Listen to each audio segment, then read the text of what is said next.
When you are, Jared. Oh, it's Mike Foster, finally. It's Mike Foster, finally.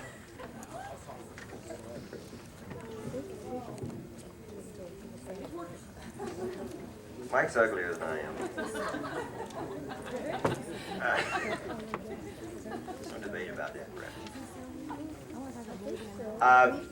Good afternoon. Mary Lee asked me to introduce our next guest so that she could eat, which I thought was a reasonable thing.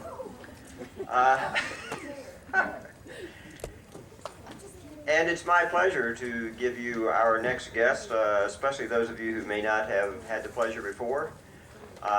Will is responsible for teaching me and a lot of us much of what we know about organizing in Louisiana, I think.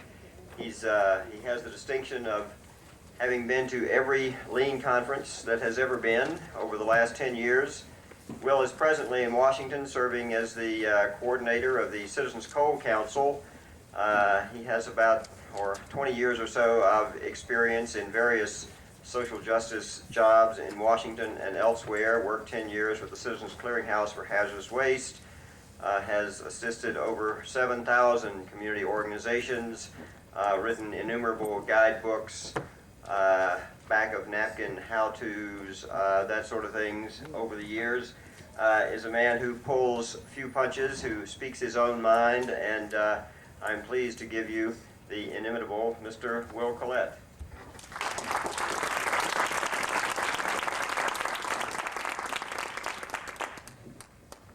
I'm very happy to be here, although I don't normally get to actually do a speech. It's a new experience for me. I'm usually accustomed to doing workshops or agitating off to the side or in the back or at a table. I actually did write a speech. It'll be interesting to me whether I actually read it. I'm proud to be here as Lean is about to go into its 10th year. I remember that first year when the first conference, the founding conference happened, sitting in the back of the room with Jerry, who had been trying to get Lean together, and all during this agonizingly long exercise in grassroots democracy, Jerry's sitting in the back going, "It's not happening. It's not happening. It's not going to happen. I'm going to be stuck with this thing." Right? And Lois was sitting on one side of him, and I was sitting on the other, and we were saying, "Don't worry, it's happening. It's really happening." And it actually happened. Mary Lee volunteered. Mary Lee volunteered, was volunteered, and the rest is history. You do recognize that you are one of the most important, one of the strongest, one of the most vibrant statewide organizations, grassroots environmental justice organizations in the country. I hope you recognize that and celebrate that. I'd like you to give yourselves a round of applause.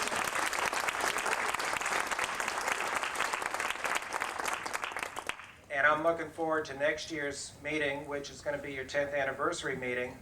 On anniversaries like that, you're supposed to have a big blowout, and this is a challenge to you to make next year's annual meeting the biggest and hottest of all of the meetings you've ever had.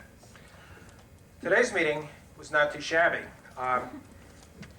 The topic is people, politics, and pollution, and I can't think of a more fitting topic, given that you're 1 week away from going to the polls and making a choice that will define what the shape of Louisiana politics will be over the next few years.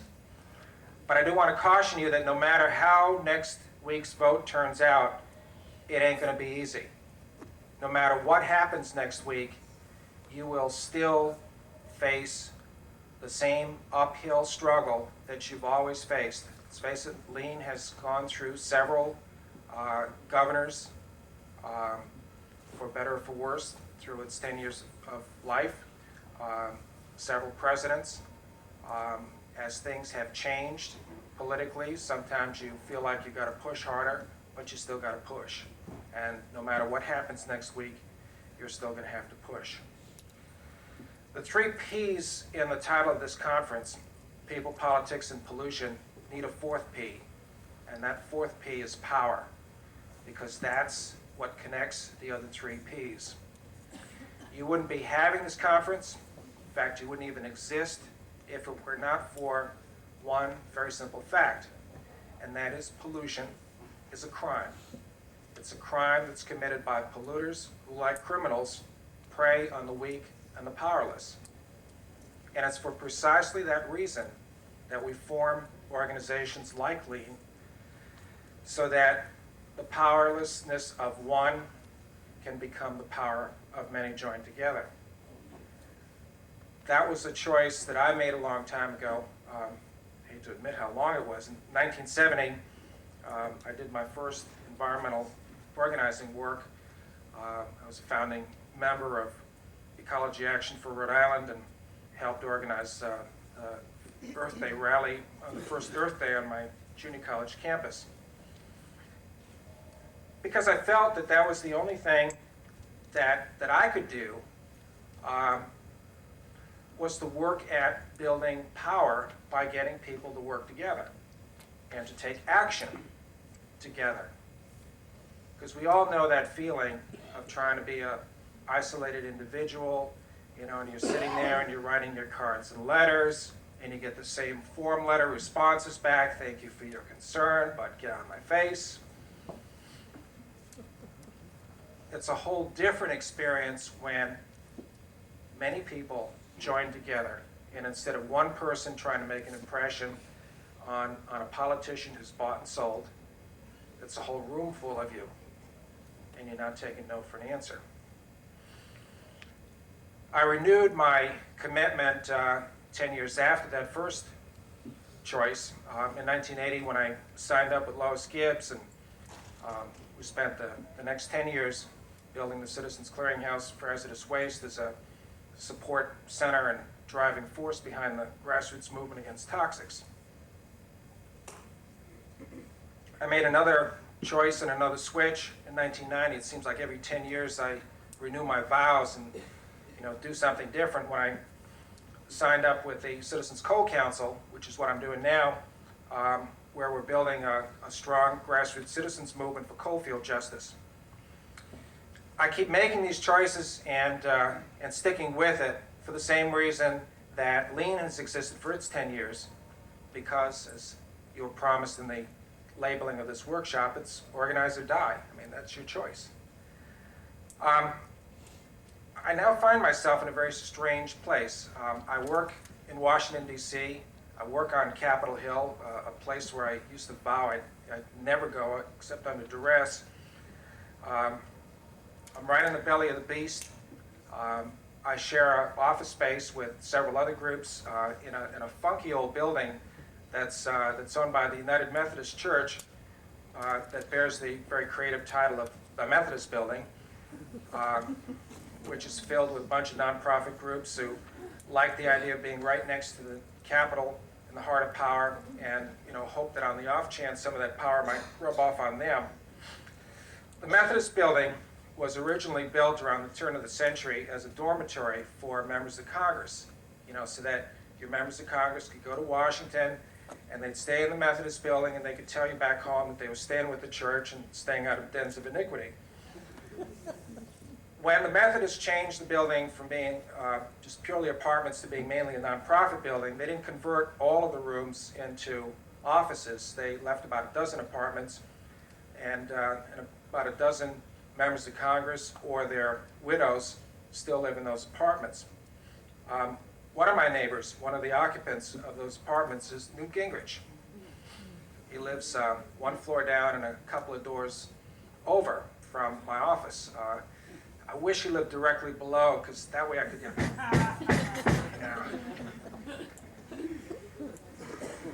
It's a very strange feeling, being that up close and personal with Newt and the right-wing revolution that he's leading. It's a very weird sensation, since I spend almost every working and waking hour trying to undo what he's promoting. He's a very smart man, as most of you probably figured out, and as repugnant as I find his values to be. I do pay very close attention to his analysis of power and politics. He and his right-wing buddies understand how to organize for power because last year's election victory was not an accident. It was the result of many years, careful, well-planned years of campaigning and grassroots organizing by them and their allies in the Christian Coalition at the local and precinct level. They organized locally, they took over the infrastructure of the Republican Party, and they started winning campaigns from the bottom up to the point where last November they were able to cash in. They did what we always say we should do. They ripped us off. I mean, they essentially used the same fundamental organizing strategies that we have been taught, that we have learned, and that we occasionally practice. And they beat us with it. They took power, and they've since surged forward to push their agenda to roll back everything that's been gained in the past generation of struggle in the area of civil, human, and environmental rights. And they're keeping on pushing. And we've got to learn from that experience that we have to be as good or better at organizing than they are. They've been largely able to push that agenda with only feeble opposition from the remaining Democrats. A lot of the Republicrats, Democrats are really Republicans, are jumping ship. You got one of them in this state, and Billy jumped over. Others, like Bill Clinton, are trying to figure out ways of cutting deals with Newt's new national power bloc. If you need an example, what Florence was talking about this morning with respect to Superfund is a prime example of how the Clinton administration is trying to accommodate itself to Newt rather than standing up for principle and fighting back. As depressing as it is to be working in Washington these days and watching Newt triumphant and Clinton and the Democrats retreating, and surviving progressives like Cleo Fields fighting a delaying action in the trenches, all is not lost.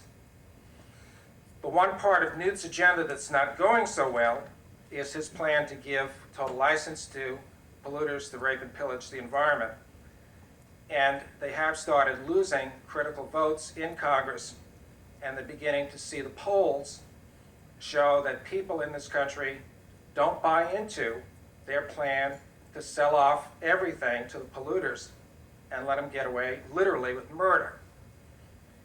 It is a moment of opportunity that I think we've got to think about very hard, and we've got to seize the opportunity to begin moving back onto the path of progress for environmental rights.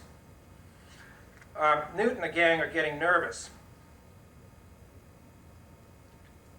A month ago, the Republican members of the House were each given this package. Its title is Think Globally, Act Locally, a proactive, pro-environment agenda for House Republicans. It's an amazing piece of literature. The opening line is, and I quote, "As we all know, the environmentalist lobby and their extremist friends in the eco-terrorist underworld," it's right in here, guys, "have been working overtime to define Republicans and their agenda as anti-environment, pro-polluter, and hostile to the survival of every cuddly critter roaming God's green earth." That's what it says here.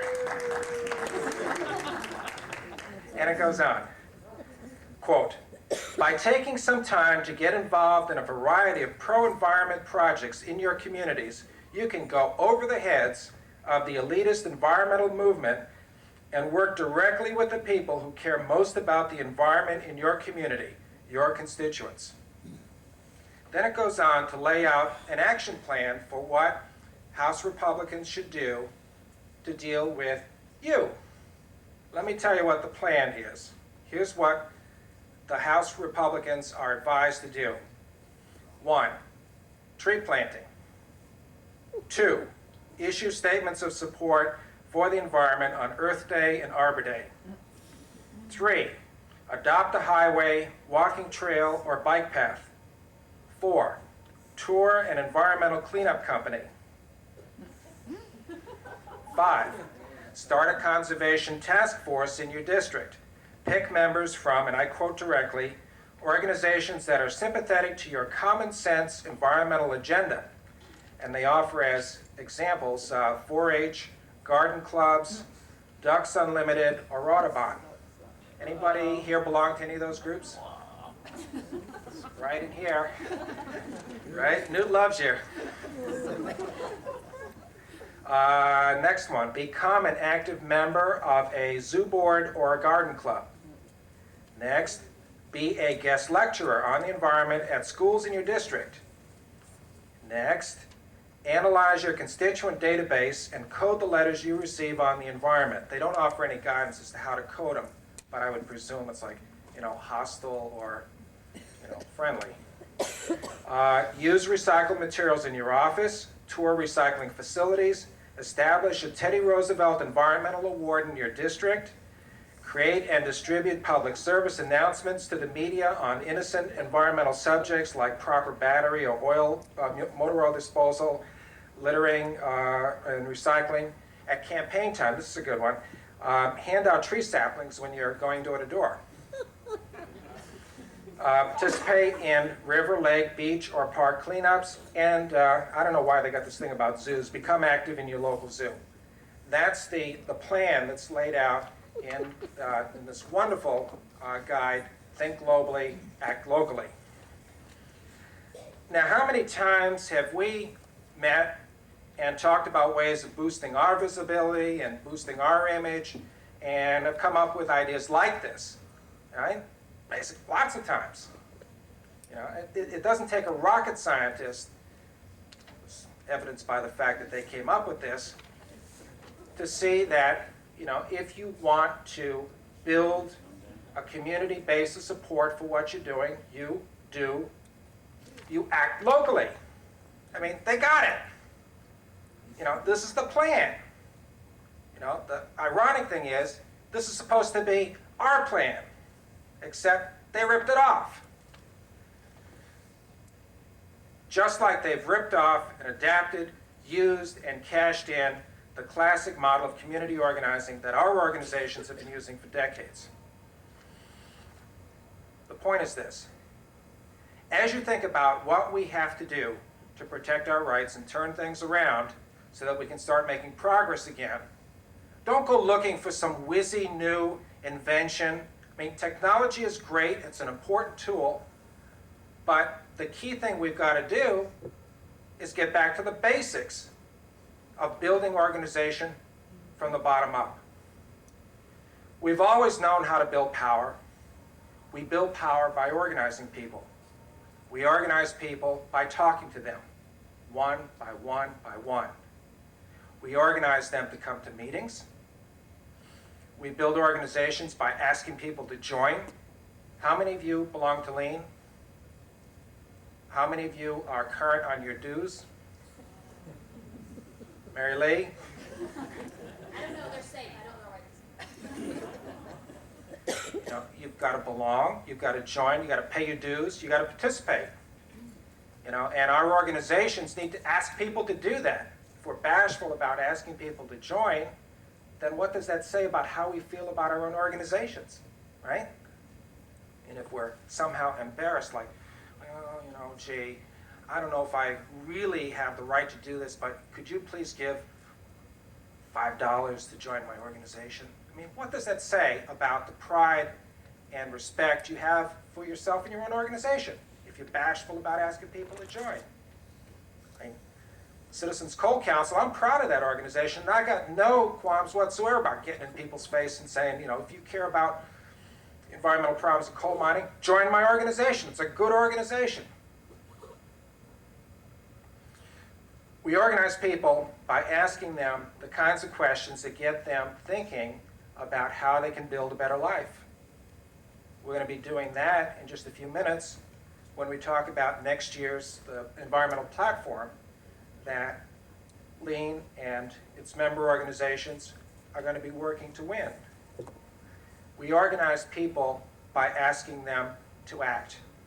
Just as you have been asked to act almost endlessly since you first came in the door today. Just a plug, one of my office mates asked me to make sure that on November 29th, you all take part in a great fun event to make this man's life a little miserable, just as he's made your lives miserable by denying you the right to say no to out-of-state waste. On November 29th, we ask you to join your friends and neighbors nationwide in letting Congressman Bliley, who has been the big obstacle to giving citizens the right to say no to out-of-state waste, on that one day, we're asking you to spend 50 cents and make that phone call to his office. You won't even have to spend the 50 cents because if this thing works, all you're going to get is a busy signal. You won't even have to pay the phone company for taking part in this one-day fax attack and phone-a-thon. We've done these things before, and they've worked. Evidenced by the fact that lean has a long tradition of victory, that our movement nationwide has a long tradition of victory. Now we're seeing our opponents on the far right take those tactics and use it to push their agenda. That doesn't mean we're doing something wrong. In fact, if anything, it's a validation that what we've been doing is the smart thing to do. Imitation's the highest form of compliment.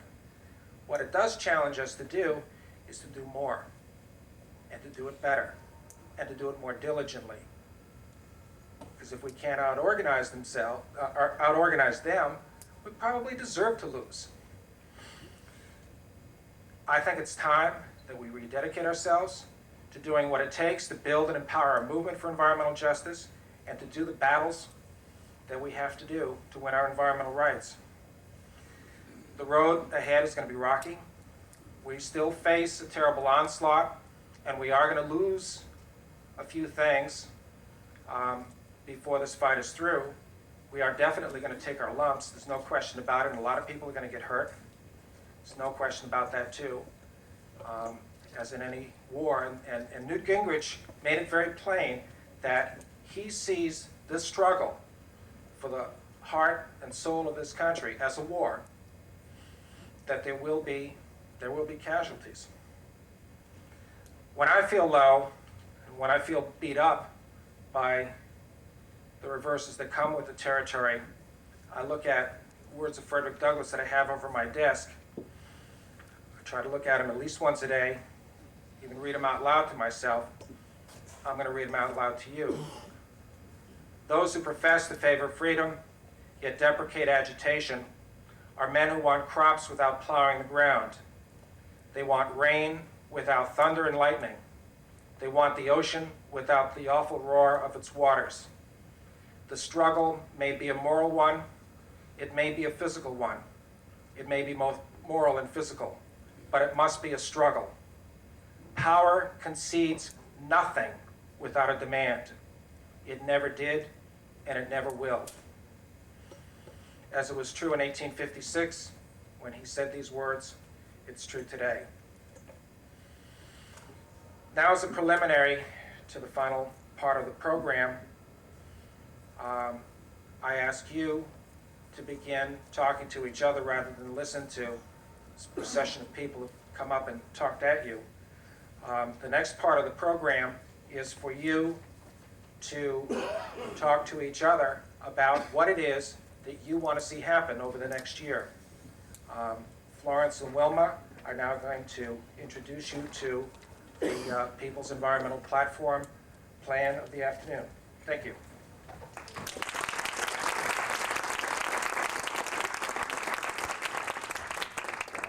Didn't he do a great job at a speech rather than a workshop?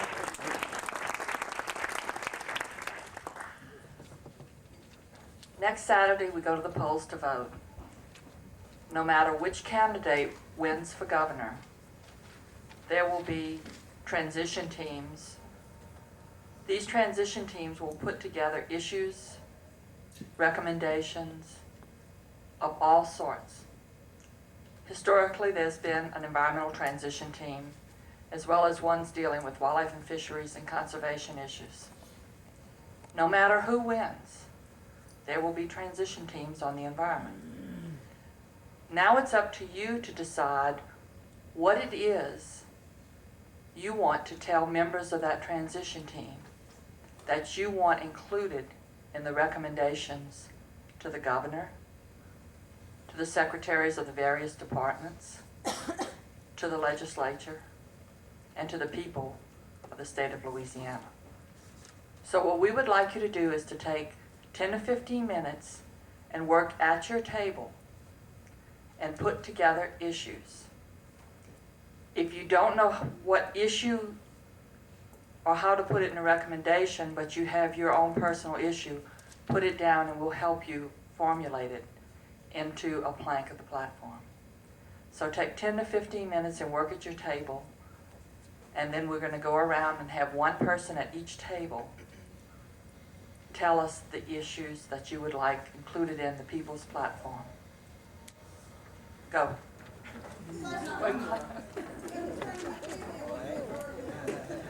We don't want you to be shy. We don't want you to hesitate to put down an issue or an idea as to how to approach a program, because you may think it's impractical, or because you may think it's so novel that you're kind of afraid to put it out there. A lot of ideas have to get thrown out, and people have to mull them around sometimes for years before those ideas are able to take root. So don't be afraid to put your ideas out. Okay. And you can combine tables if you have a table that doesn't have very many people. Feel free to combine and move around. I can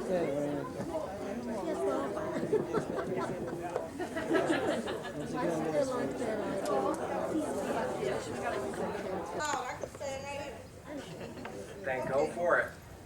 here. Introducing our group, Karen Jones from Sierra Club, Liz Alvin from Aware, Aretha Haston, Skipville Parish School Board, and a grassroots activist and advocacy for community volunteers with Klein Council of Capital Area Legal Services. We target several things.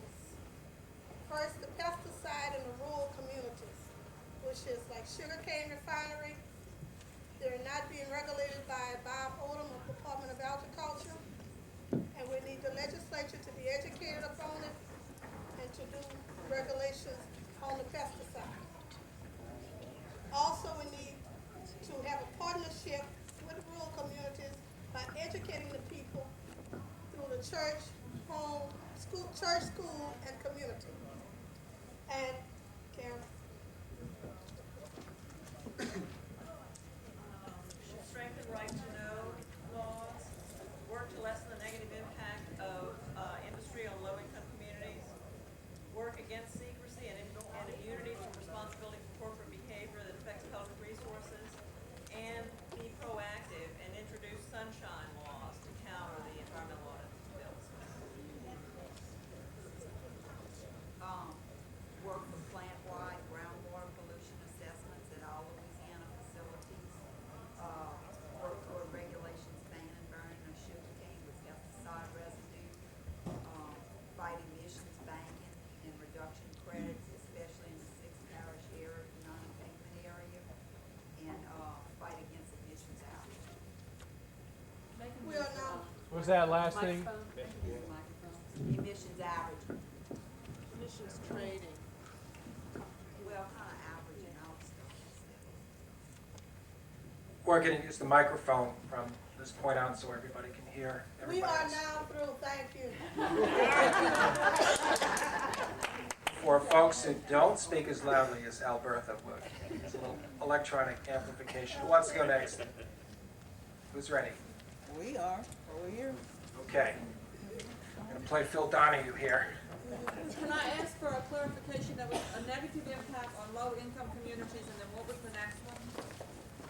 Next was work against secrecy and immunity from responsibility for corporate behavior that affects public resources. We have a lot. Thanks. Educating youth through church, school, got that. It was just that one I missed.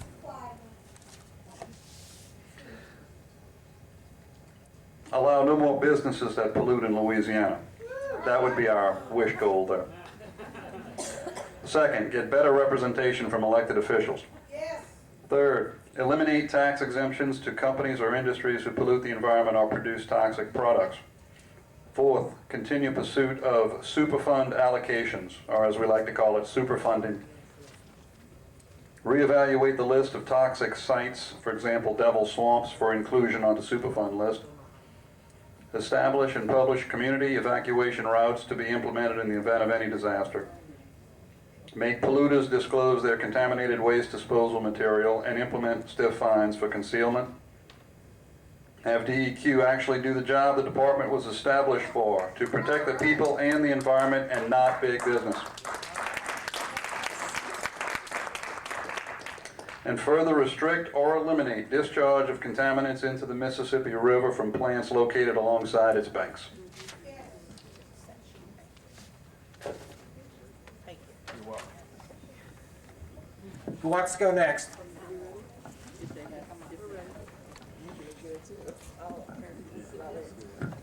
You have to read this? Okay. Hi. We have several. One, oppose citing of the LES facility in light of the inequities in the citing process.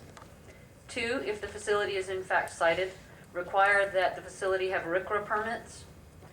Three, call for an official conference under Section 319 of the Clean Water Act designed to come up with an action agenda for the dead zone. Four, put in place an expedited schedule to establish total maximum daily load limits or regulations for the state of Louisiana. Five, establish standards for nutrient loading in all water bodies throughout the state of Louisiana. Six, immediately reimpose ecological and environmental monitoring of the Loop facility, offshore oil port. Sorry, I'm new to this state. Seven, repeal the takings bill. Eight, appropriate monies and comply with the Lead Contamination Control Act. 9, ensure adequate funding for DEQ. 10, require local emergency preparedness committees to comply with EPCRA. Specifically require them to prepare for actual potential disasters. And 11, appoint strong pro-environment secretaries to DEQ, DNR, DOTD, and Wildlife and Fisheries and support them, and allow each secretary to select her own assistant. Florence is going to be collecting your notes after you've read them into the record. You noticed the her. Did she say her? Her, you noticed that? Yes. Okay. They should all be.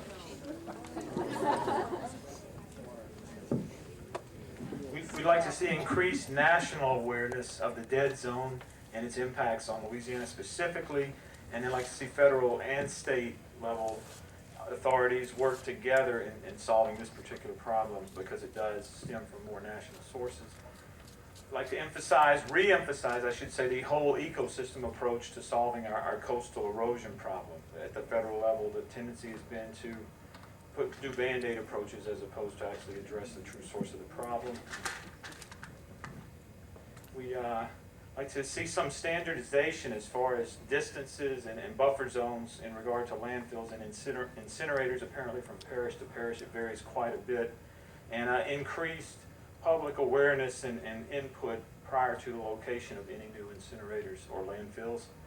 I'd like to see a council on sustainability to interface all of the state's energy and resource management organizations. And perhaps that interaction, that interconnection could help establish some more sustainability between those various resource uses. And finally, increase public awareness of all these abandoned waste sites with the possibility of pursuing also better cleanup through better funding somehow. I'm going to write you a bit of Walt Ridge Center. You wouldn't figure it out.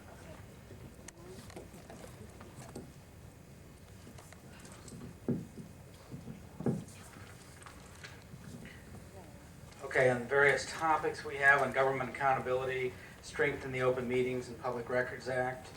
On Campaign finance reform, we think that there should be government-funded campaigns as the first part. The second part, which the governor would not have direct control on, but we would like to move towards having as a public interest responsibility to television stations free airtime, because of course that's what soaks up 90 to 100% or 95% of the money. Number three, that the IT decision should apply to all state and local agencies without question. Environmental protection, that we must preserve public lands aggressively. There must be aggressive protection of fish and wildlife species. Cradle to grave waste plan for new industries, new polluting industries. Eliminate all direct subsidies through the 10-year industrial tax exemption. Any economic development should be done through an emissions to job ratio. On energy, the governor should review permits on waste air, for waste air and water, for the LES plant, the Formosa, and other facilities. There should be a state energy strategy for the 21st century based on sustainability, CO2 reduction, and energy efficiency. The investor-owned utilities of the state are encouraged in the strongest possible way to use least cost planning in their planning processes. For environmental racism, there should be a prohibition on new polluting facilities going into zip codes that are above the state average on pollution at this point. Number two, we urge the governor to institute an executive order on environmental racism.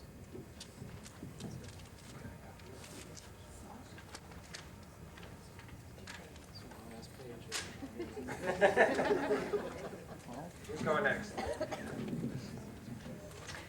The people of Bossier City would like for the new governor to ask the Environmental Protection Agency to put the old Citgo refinery site in Bossier City, or ask them to put it on the Superfund list.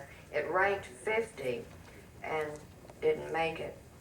We would also like for the health department to do a scientific study, health assessment on the health effects concerning the exposure to the high levels of lead, mercury, and other toxins for the over 4,000 people that live on the refinery site. They found nothing wrong with it so far. That's it. And everything everybody else said.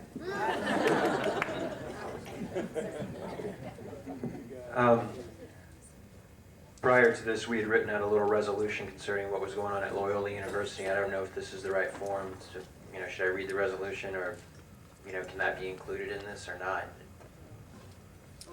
Go for it. Oh, okay. Well, we had written this, and maybe somehow this could be included, or maybe it could be requested that the governor endorse this resolution. As long as it's on the record, that's fine.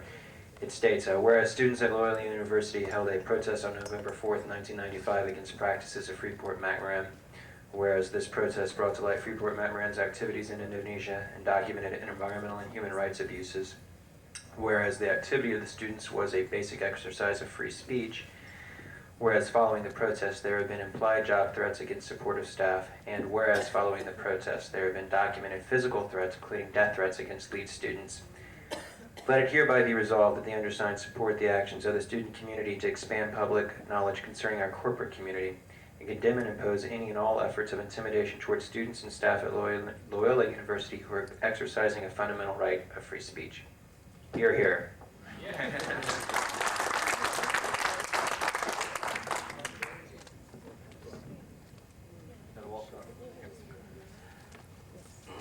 I haven't written them all down yet, but the first thing that Parents Against Childhood Cancer would be interested in having done was find out how many children here in Louisiana have or had cancer. We know how many children last year had the red measles, but we have no idea how many children had cancer last year. Also included under that is to somehow have it put into law or whatever that when a child dies that had cancer, have that listed on the cause of death, because a lot of times they put down some of the side effects.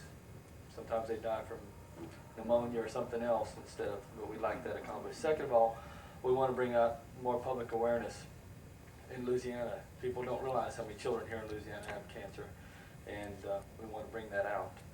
And third of all, we're going to bring about change, and whatever it takes. Whatever it takes, we're going to bring about change, and through the governor, or if it's Foster that gets in office, we'll do it through legislature, and we'll get it done.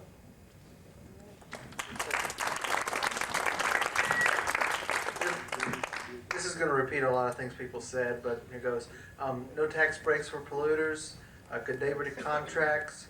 Number 3, against the property takings legislation. Number 4, strengthen and support the Endangered Species Acts. Number 5, preserve and protect the scenic river systems. Number 6, no privatization of public forest and wildlife areas. Number 7, no logging mineral leases on these lands. Number 8, against the environmental self-audits that we heard before. Number 9, support the Superfund recommendations mentioned, like in the Bossier City incidents. Opposing the uranium enrichment plan in Claiborne Parish, and a careful review of the corporate welfare programs that are involved in the state.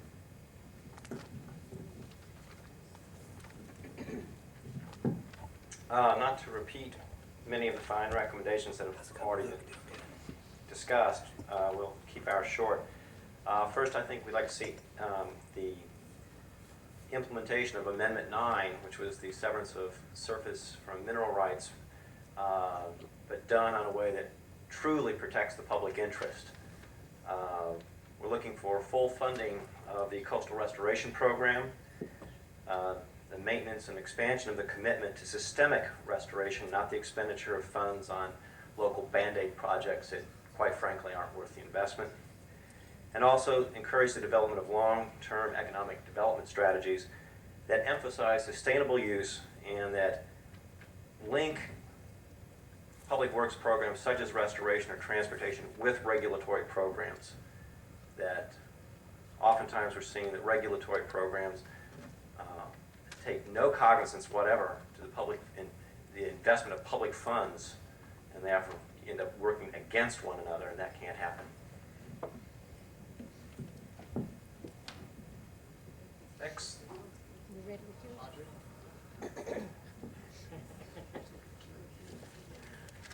Ours mainly have to do with the Bogalusa situation. Expand citizen right to know, such as for transportation, truck, rail, water, such as through more way stations. Institute independent air monitoring on schools and public buildings. We want strong accident prevention rules. We want more DEQ inspectors and citizen-friendly permitting process and an appeal process. We want the citizen right to inspect plants, citizen-led local emergency planning committees, health surveys to establish baseline information in chemical communities, including health histories, promotion of CNAF and other alternatives for the pulp and paper industry, improved requirement for state use of recycled paper, 0 water and air discharge for all new permits, eliminate specific exemptions for the oil and gas industry and pulp and paper industries in environmental rules, eliminate the conflicts of interest in legislative committees and other decision-making bodies, and implementation of the IT questions to all agencies. For those who don't know what that is, it's to make all agencies consider alternatives to environmentally destructive decisions. Anybody on either side? Yeah. Okay.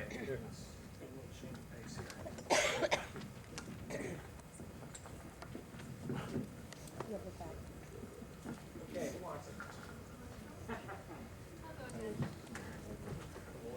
I've been sitting here with 2 students from USL on environmental sciences. They have some wonderful ideas. First of all, they'd like to see increased environmental education at state universities and schools in Louisiana. They'd like to see improved recycling on all of the Louisiana State University campuses.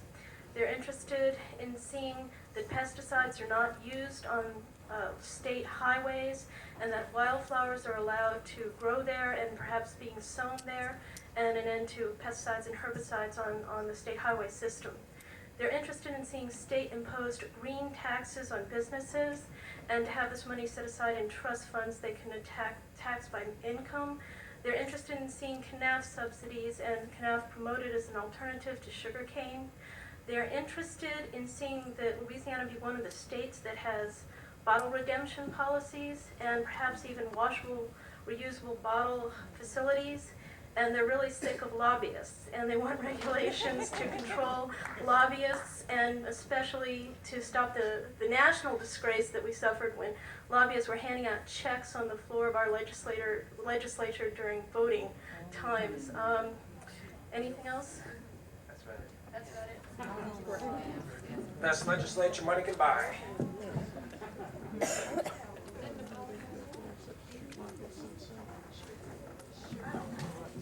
Can everybody hear me? I talk real loud. I don't do well with those things. That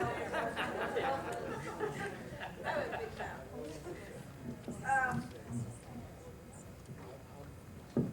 We think that they need to develop some diverse coalitions or task force for the purpose of nominating, developing a list of nominations for secretary or any other appointed positions. There needs to be a list made up. It's not written out that way. It's kind of scribbled in there. Bad boy laws for the permit process need to be developed. When is enough is enough? How many times does a company have to violate its permit before the permit is pulled? We need to address that issue. These companies keep getting away with doing these things over and over again and keep getting their permits anyway, so that needs to be addressed. They suggested maybe a 3-strike rule for businesses, have for criminals. Follow up on closure plans. If a site is closed down or a business is closed down for whatever reason. Sometimes other companies come back in and then just reopen, and then business goes on as usual. And so there needs to be some follow-up and make sure that fines are paid and somebody else just doesn't come along and start going along like this happened in Oakville and other places. Develop ways to ensure that federal monies in the form of block grants are used to address environmental and public health issues and to safeguard these funds from corruption. And to address marine resource issues in a manner that will preserve the environment, the resource, and protect jobs, the commercial fishermen in the state of Louisiana at the same time. I think that is really critical, and it needs to be part of any environmental agenda or platform that's put forth. I think all we have to say.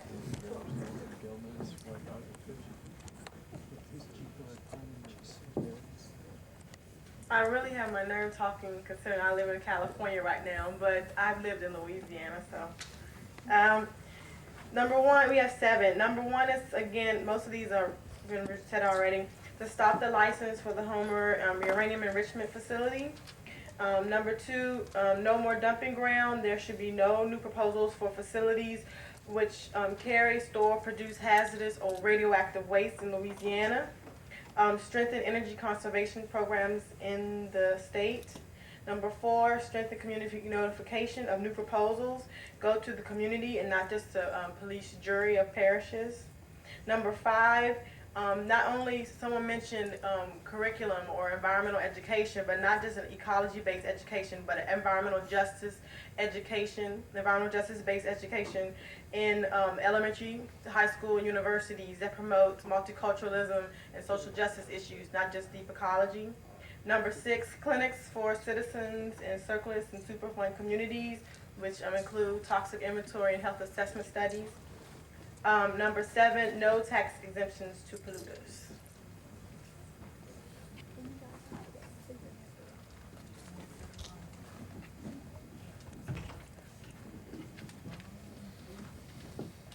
Most of the things we have on our list we've covered. There are 2 here that are very important to myself and to my group.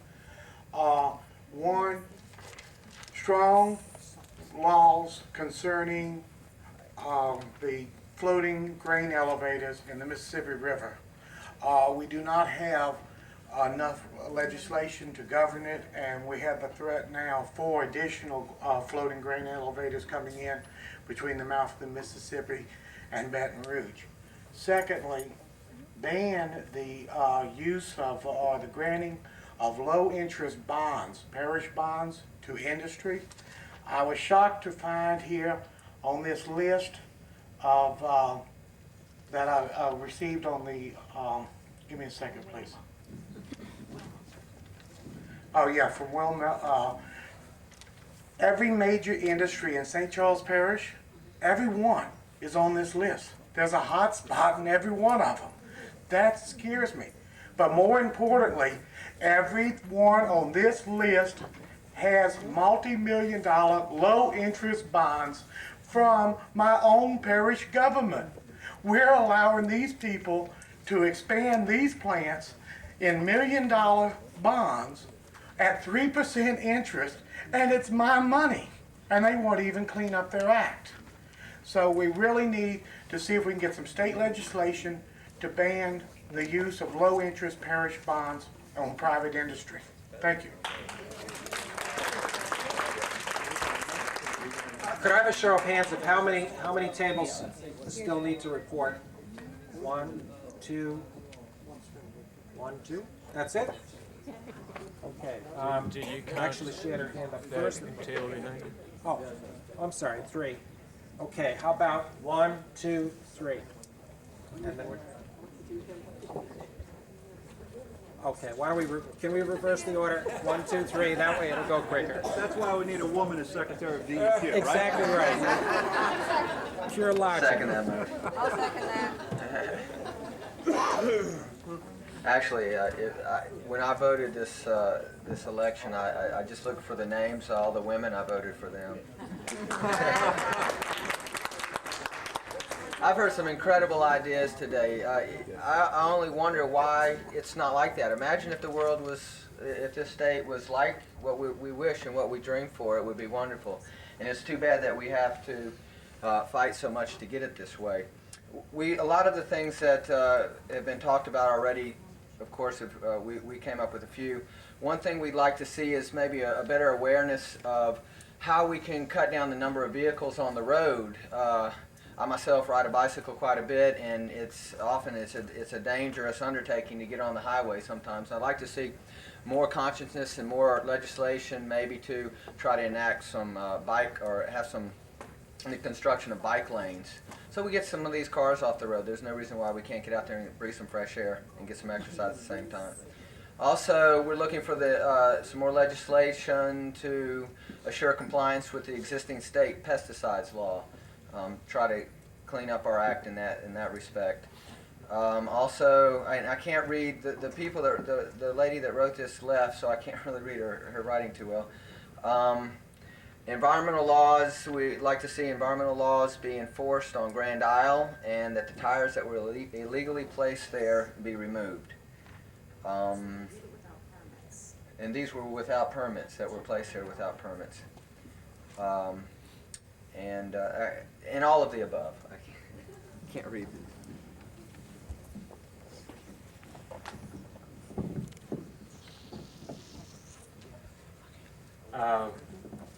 I'm going to count on y'all to correct or add to anything I'm saying if I mess up, and I might call on you at a couple of points that you introduced here.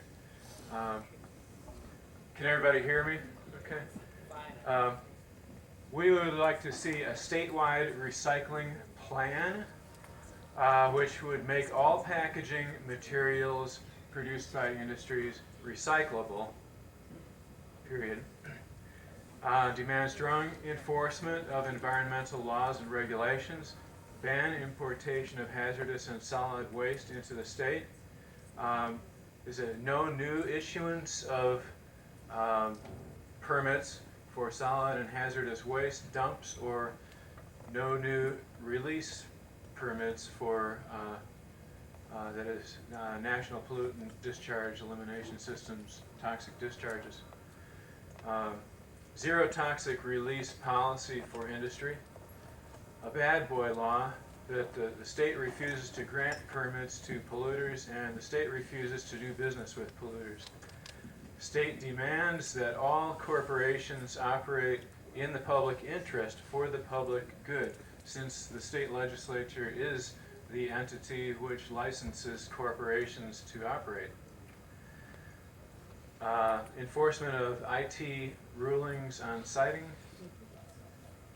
Demand that energy producers, that is utilities, use a least cost plan both on the supply side, that is the generation or the allocation and sale of energy, and on the demand side, that is the ratepayer, the consumer side, the least cost plan, all around.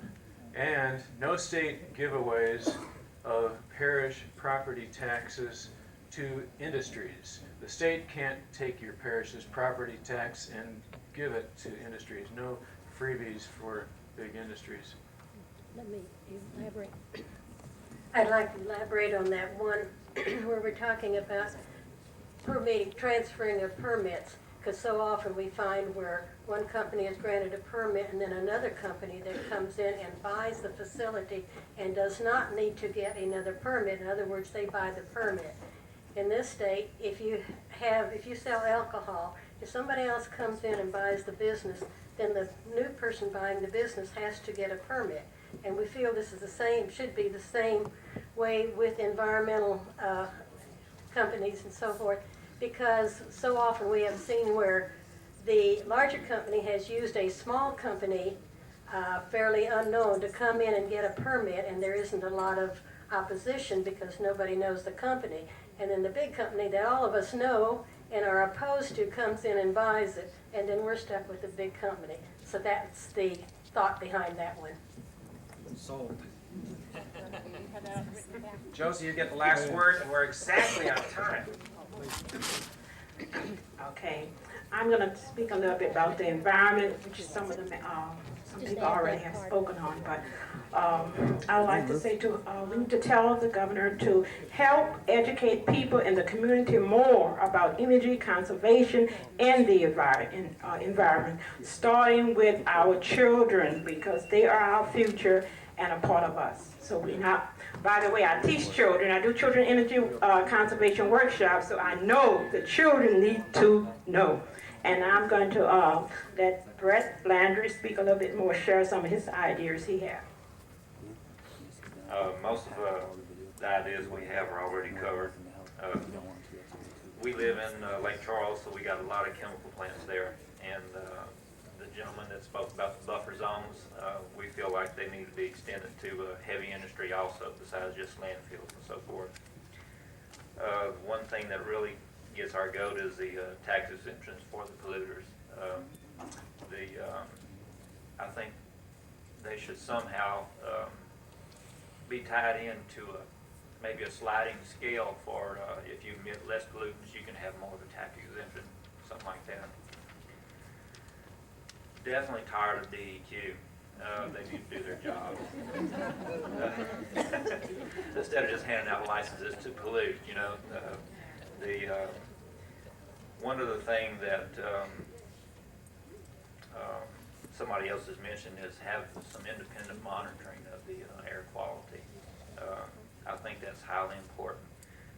Another thing that I don't think is quite right is so much of the pollution that is being put out is just estimates of how much is going out there. They're not measuring it. They don't know. You know, we need to do something about that, I believe. And then the last thing, I read somewhere, and I don't know how true it is, but I read somewhere that trees do an awful lot to reduce the amount of pollution in our atmosphere.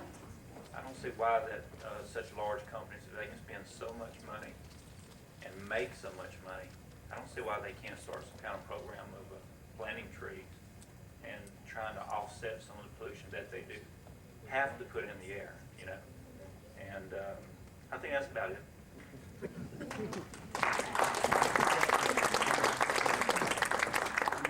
Since I began making introductions, let me make a couple here at the end. We had a couple of people who arrived only this afternoon from Bogalusa who didn't get in on the round of introductions this morning. a couple of folks who are interested in starting up an environmental organization in the wake of the recent disaster there in a company town, who would be interested in the insight and support and input from all of you who have started organizations. Eddie Walker and Lynn Palazza, could I ask you to stand up briefly so we can identify you and ask you to make them welcome. And please share your expertise with them at the break. Before this session started, there was some concern about how we were going to really get a good platform. But those of us who have worked with you before know that all we've got to do is give you the opportunity. And I think you very amply prove that with the many, many platforms that you've just, planks that you've just put in our platform. As wrapping up, I have the privilege of slipping in a few little splinters that didn't quite get there. First of all rivers in the state of Louisiana must meet their designated use. That is, they must be fishable, swimmable, and have drinkable water. Let's see. We need to establish a state superfund and then develop from that a program that's going to clean up those waste sites that we know will never make superfund. The closure, post-closure assurances for an industry must equal the average cost of cleaning up that type of site. Permitting resources of DEQ, I don't quite know how to phrase this one, but the permitting resources of DEQ have somehow or another got to be balanced with the enforcement resources. In other words, DEQ must not be allowed to permit new facilities or extend permits to existing facilities if it cannot meet the proper enforcement and monitoring of those facilities. And I think the last one I have is, let's put Louisiana's, I almost said it and that wasn't nice. I said it last week and that wasn't nice. Shall I say it, folks? Yes. Let's put Louisiana's bastardized environmental justice program on a sound environmental justice footing. Yeah.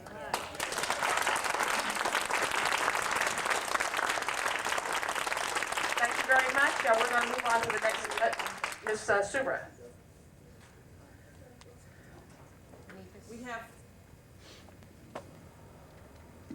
We have a little bit of lean business, but we have two hands in the back, okay? I just had one question. Small businesses, especially like the gas station, who suffers from when they close down and DEQ come down on them and put heavy fines, and they have to clean up and they can't afford to clean it up. How could you phrase that? There was a very excellent representative of small businesses 4 years ago on the transition team. He made some very excellent suggestions, and he was talking about just the kind of people you're talking about, the little mom and pop businesses that sometimes get themselves in trouble.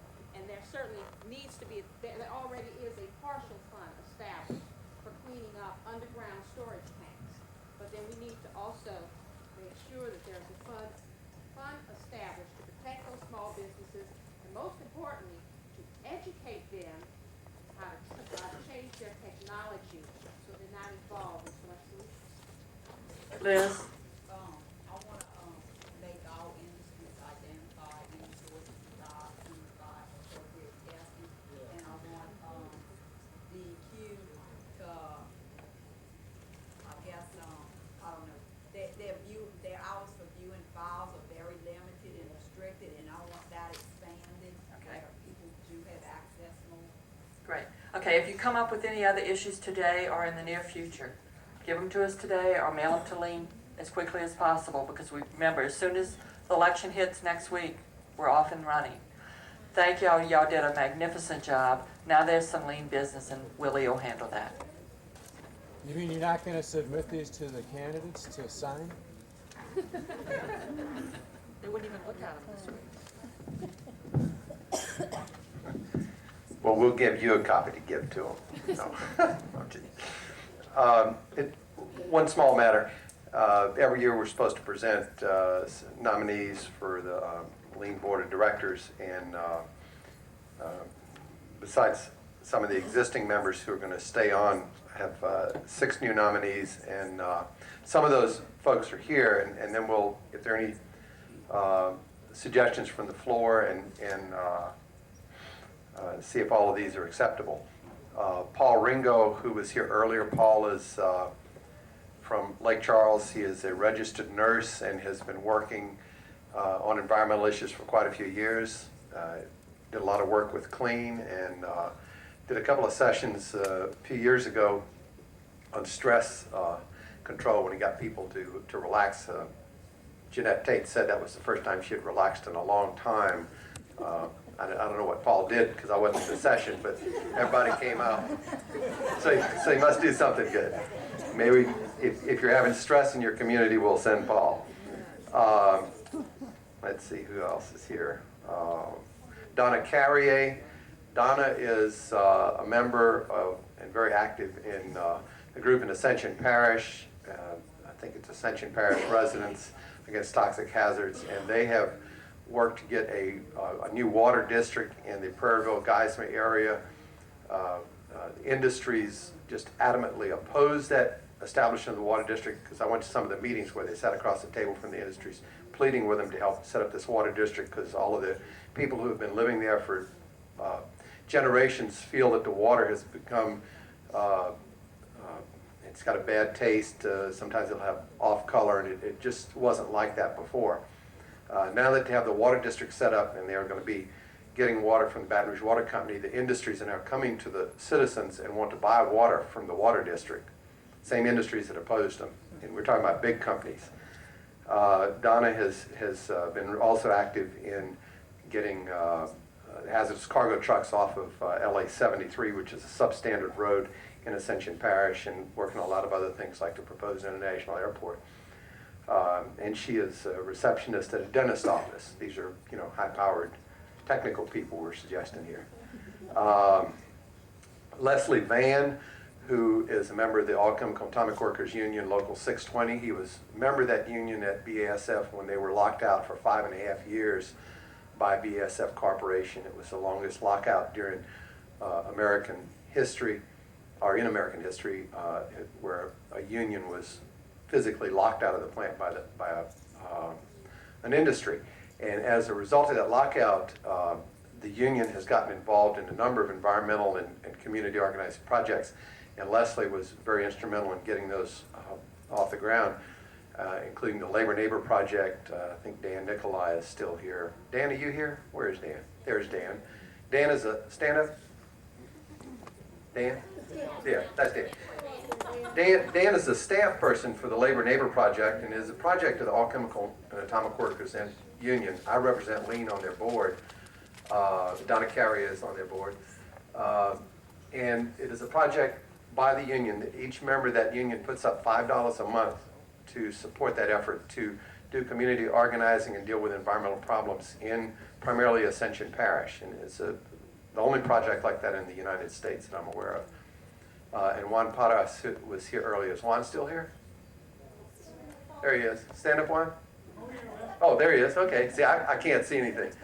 Juan is a new immigrant from Houston, came from Corpus Christi, and he's out there helping to organize, doing a great job.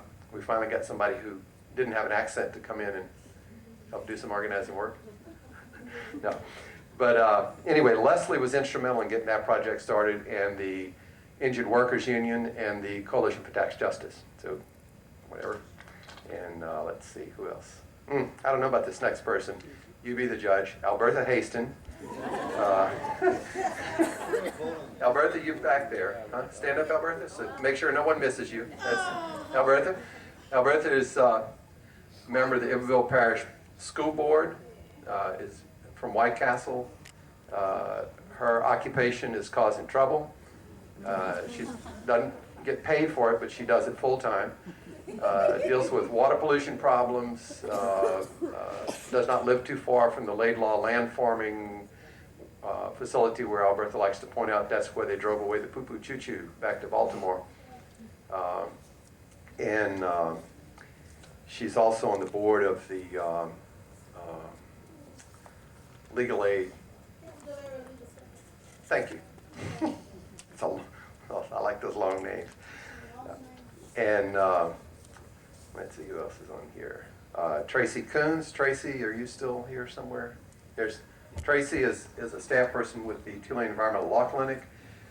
Lives in Lafitte, Louisiana. Is also very involved with the commercial fishermen across Louisiana, trying to help them get involved in dealing with issues of toxics and contamination of our waters. And used to live around the Brio Superfund site south of Houston, a site that I had the pleasure or displeasure of helping some folks on.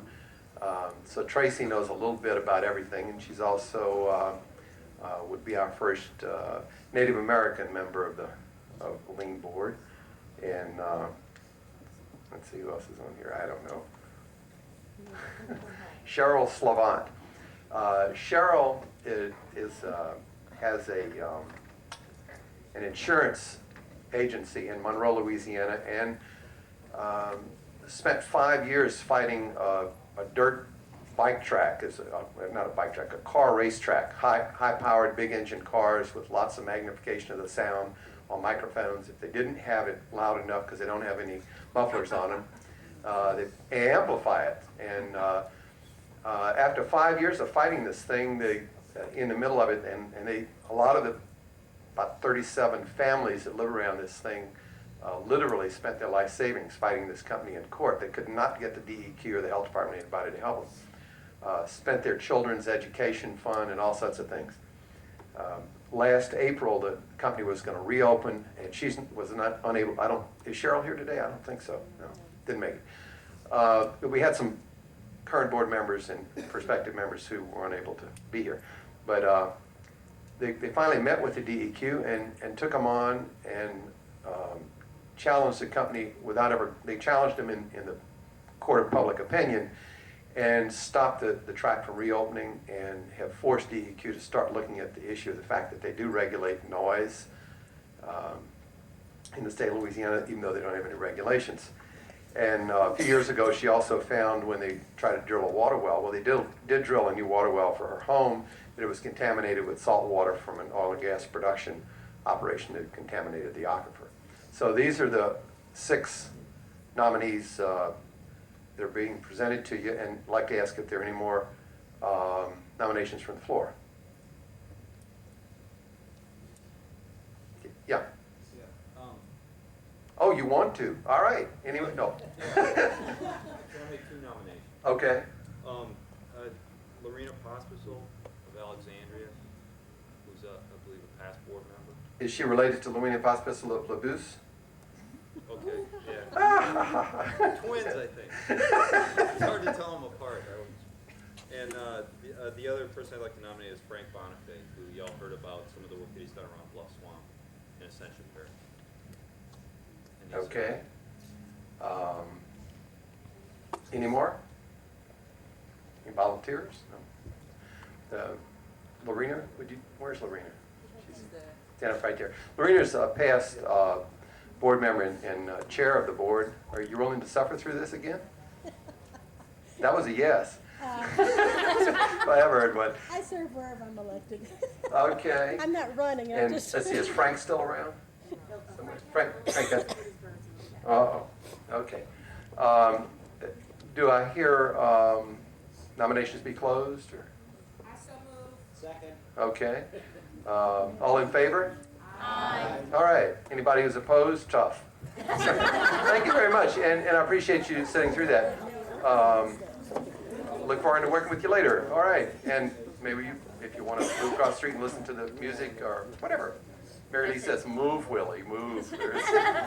We're all ready to go have some fun. Free booze. Yes, free booze. Free beer, free wine, free food, and wonderful entertainment again by DeWare Walker. Got his name right. Also, when I mentioned staff, I didn't mention Wilma Subra, who's also helps us and is on staff and represents us on the Common Sense Initiative, and we couldn't do without her. And don't forget the Express Yourself video, particularly maybe after you have a beer, go out and express yourself. And thank you, all of you make such a difference. We couldn't do it without you. Thank you. Give yourselves a big hand, please. Let's start with the Candidate for District 1 Council seat, Mr. Perry Bates. I understand that there was a recycling committee formerly some 5 years ago. But I think some year and a half ago they made some recommendations to the president of the as to what has happened to their recommendations. I do not know. But I know that it was made up of environmentalists from Google and Helpful and business people in the community. And I think, and also President Judge Daly as a legal advisor. I, as the next councilman of District 1, would like to take a look at that particular proposal because I understand that it's presently working very effectively in Jefferson Parish. And when I looked at that particular proposal at that time, I'll make a recommendation. Thank you. There. The fact of the matter that we as parish citizens will not be the 25% mandate by state law. Parish council, when I see that as being evident at the past school years on the board. We do have a recycling center. They're out. The educational process to get The mics are out. Where's the sound guy?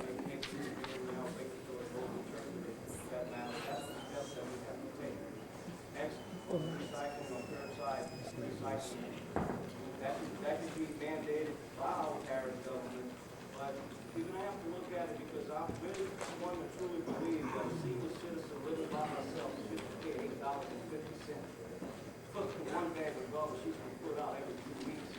When I got 3 kids and a wife, and I put out 3 garbage cans, and I'm gonna pay $8. That's the criteria that I want to see. I want to see that if you can take things out of the garbage can, it can be recycled. But don't get charged for it. Mr. Freeman, if you would, before we get started, I do want to make a couple of brief housekeeping announcements here. First of all, whoever is handling our audio system, if you're still in the building, the folks back and back are having trouble with hearing.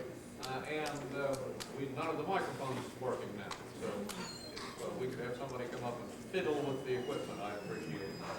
Secondly, for everybody else, we do have drinks available back there, soft drinks or whatever you prefer, at the going price. I'm not sure exactly how much they are, but please feel free to help yourself. And I'll mention this again before we leave this evening.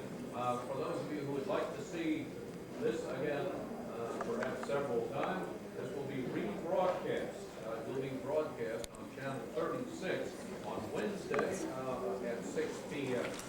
So we will be showing this entire program on cable tomorrow evening on channel 36 beginning at 6 o'clock.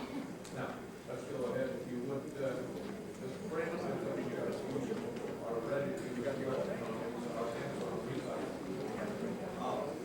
Recycling, I feel, is a wonderful system. But the system of recycling that I would like to support is a self-sufficient recycling system. You need money to do it, so we have to be self-sufficient. We don't have the additional dollars at this time to implement a full-fledged system. And when it comes to the compost dump, I think we need to attempt to implement a compost dump within our parish. 40% of our garbage approximately is compostable. And by having our own compost dump, number one, we can reduce the amount of garbage we're sending to the normal garbage dump, which would help us meet these standard mandates sent down by the state and not have to pay such a fee. And number two is we could possibly resell the fertile soil that is made from that compost dump and possibly generate funds back into our system. Thank you, sir. Mr. Wilson. I've worked towards implementing a curbside recycling system. A large percentage of my waste is yard waste. I also would like to see the parents here picking up yard waste along the other materials that are picked up and recycled. We need to find a location where we can put down compost Charles said, is generating funds off of the soil to the lake. I will work toward the program. Thank you, sir. Ms. Lozano? I feel we pay enough for garbage to keep up already. But we do need to start curbside recycling and composting in our parish. And I will support efforts to get it moving as quickly as possible. Also, we need to reinforce to our school children the importance of preserving our environment through recycling. Thank you. And Mr. Thornton? From what I understand, there has been a study completed, my comrade over there did say. People do complain about the water bills, and logic would dictate that this recycling program will probably deal on my water bill. I know that the area schools collect newspapers and they get a check every month, yet we will be asked to pay more for recycling. So somewhere in the middle of that might be a logical solution whereby if maybe school kids will create drives to gather these recyclable materials. If it's a matter of these recycling companies going to one location and picking it up, doing it cost effectively, that might be the way to go. Because I know that it's going to be hard to sell the public on additional dollars on the water bill. So maybe something as a compromise rather than curbside. Maybe see if there's a response from the area schools whereby the school kids would have a recycling drive, take it to one central location where schools can pick up, and that way the recycling company, whoever removes the materials, might be able to pay the schools and actually help education as well. Mr. Maloney, I won't get you this time. Recycling. Recycling is a must if we're going to survive in this world. First of all, something must be built in to protect the senior citizen. The extra charge may not be burdensome to us, but it may be to people with fixed income. Secondly, composting is fine, but it is very time consuming. It may be something that can be done on an individual basis, individual residents. As far as the recycling and curbside recycling is concerned, it can be self-sufficient as far as probably hiring a local garbage company to handle the recycling of these different type of materials. That in itself will bring about additional jobs. We know that we must pay extra to bring about the recycling process, but to bring about that process also brings about new jobs.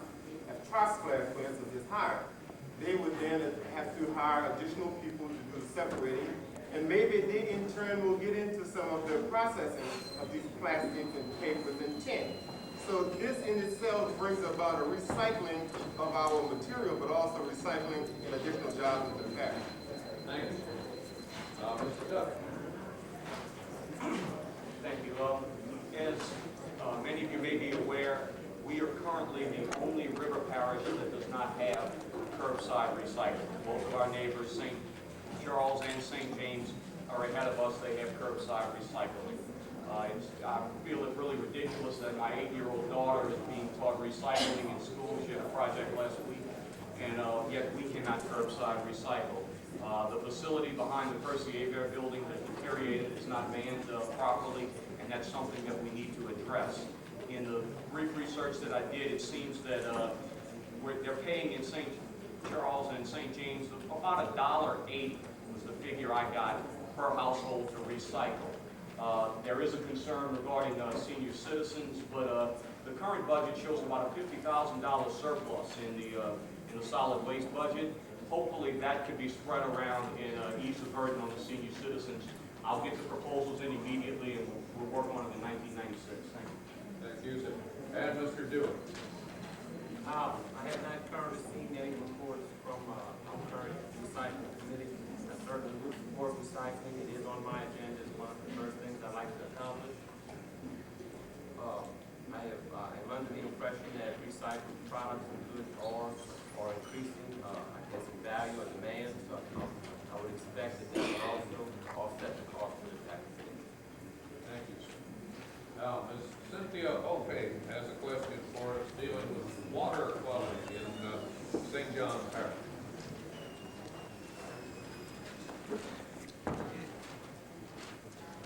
Many people in La Place believe there's something wrong with the quality of their drinking water.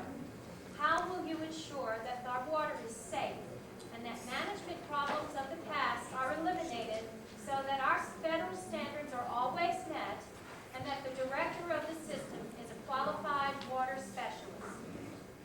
Mr. Duhon, would you be first in line on this one? Some people may believe that the water may be unsafe, but it is safe.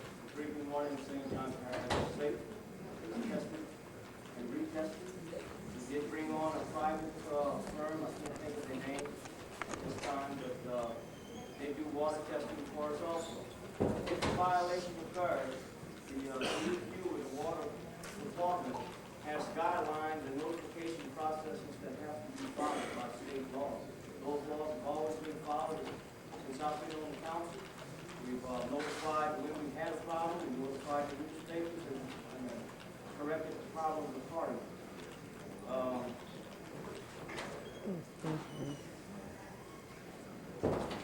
The last point I'd like to make is that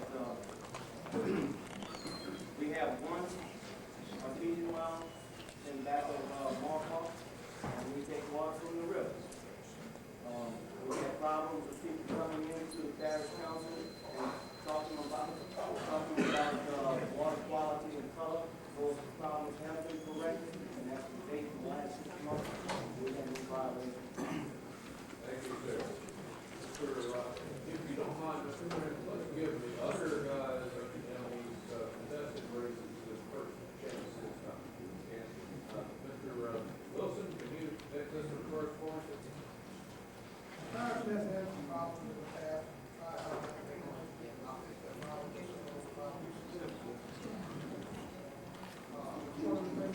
Problem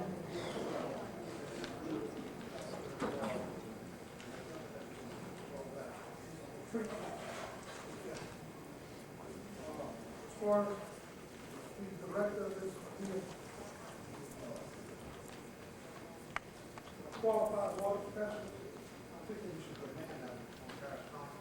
Every operator, every one of our plants should be certified.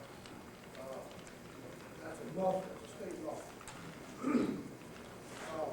I think the water quality also, the biggest problem we have, I think, is water quality, is the leaks in the line. If there's a leak, your system has problems.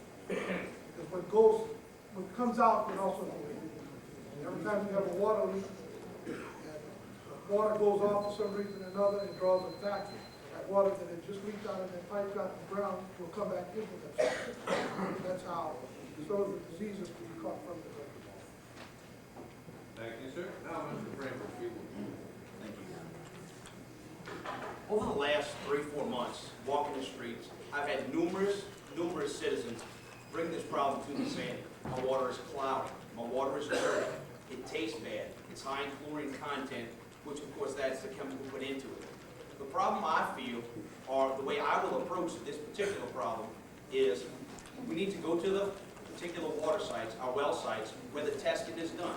Make sure the reports are correct, make sure they are documented, and the water is of safe quality. And if the people are still complaining, and the new numbers that have complained to me while walking the streets, then there's a problem between where it's tested and when it comes to your faucet. Whether it be a leak in the pipes, yes, that's most likely. If you have a crack in the pipes and swamp water gets into it, of course, disease will get into it and so forth. And I don't think we need to take the complaints from our community so lightly and begin to just disregard them all as though it just happens that way. Nobody's ever happy about everything. I think we need to continuously research it and look into the problem and make sure the citizens of our parish are happy and safe with our water. Thank you. Mr. Thornton, would you go first on this one for me? I think it's a matter of management. If the EPA and DEQ requirements are already in place and the experts, meaning the engineers, tell us that is adequate, then it must get back on management. If everything is done by the book, then we have to hold management responsible. Like Mr. Wilson said, all the operators are supposed to be certified. So basically, if the system's inspected and meets all the requirements, then basically maybe we have a management problem and that should be addressed as well. Mr. Milano?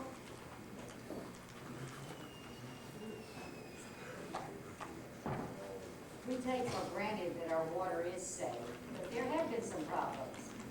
As your councilwoman, I'll work to implement cost-saving measures in the water department and use the savings to hire qualified water specialists. We can do better in providing clean water at a fair price. And I will work to make sure our water system is effective and safe. Mr. Maloney, if you would. As your parish president, I will give you the best quality of water. It would exclude the politics. This parish uses over 6 million gallons of water a day. From reserve, we use over 1 million gallons of water a day. We lose approximately 28% of our water per day due to leaks. We have saltwater intrusion from the Rudock well. Reserve probably have the better water system in the parish. As a chemist, we have something that we call foraging of data. When the test was done on the water here, there was a foraging of data of water combined with water from reserve that gave you quality water. But in essence, that water did not meet the specifications. We must change these kinds of things. We have parish employees working with insufficient chemicals, insufficient knowledge, insufficient equipment. We must change these kind of things. Like Mr. Thornton mentioned, it takes the change in administration. And through these, we can bring about changes and a better quality of water. Thank you, sir. Mr. Dewey. Thank you,